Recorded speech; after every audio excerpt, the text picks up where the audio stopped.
Comment résoudre des problèmes faisant intervenir des fractions?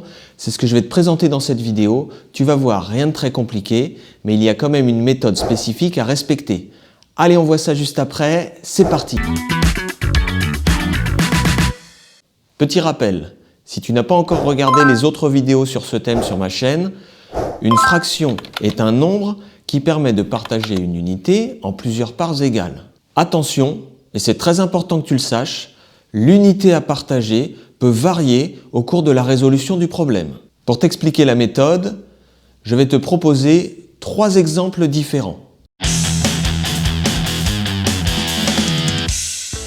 Un réservoir d'eau de 500 litres est rempli au 3/10. Quelle quantité d'eau manque-t-il pour qu'il soit plein?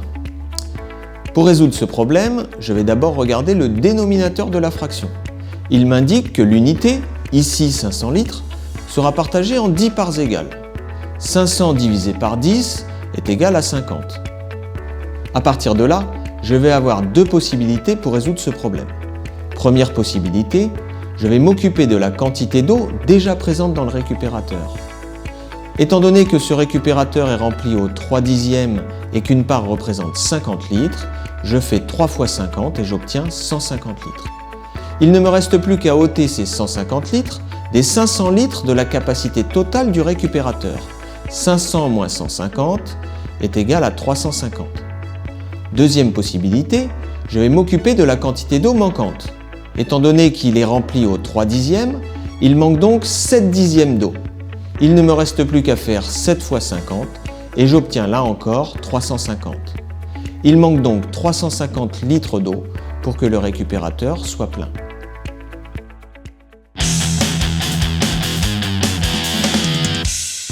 Le nombre de billes de Marius est égal au quart du nombre de billes de Julia. Julia a 36 billes de plus que Marius. Combien de billes a Julia? Pour résoudre ce problème, il faut bien comprendre que l'unité représente le nombre total de billes de Julia. Cette unité va être partagée en 4 parts, sachant que la première part représente le nombre de billes de Marius et que les 3 autres parts représentent l'écart du nombre de billes entre les 2 enfants, c'est-à-dire 36. Ces 36 billes vont donc être partagées en 3 parts. 36 divisé par 3 est égal à 12. Pour trouver le nombre total de billes de Julia, il ne me reste plus qu'à multiplier ce nombre, 12, par 4. 4 fois 12 est égal à 48. Julia a donc 48 billes. Et pour information, Marius n'en a que 12.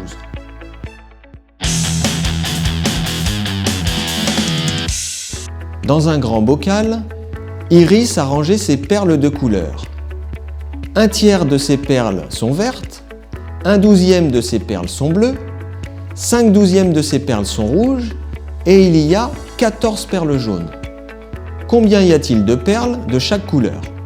La difficulté dans ce problème est de devoir partager l'unité, c'est-à-dire l'ensemble des perles, de manière simultanée en 3 et en 12, comme le montre ce schéma.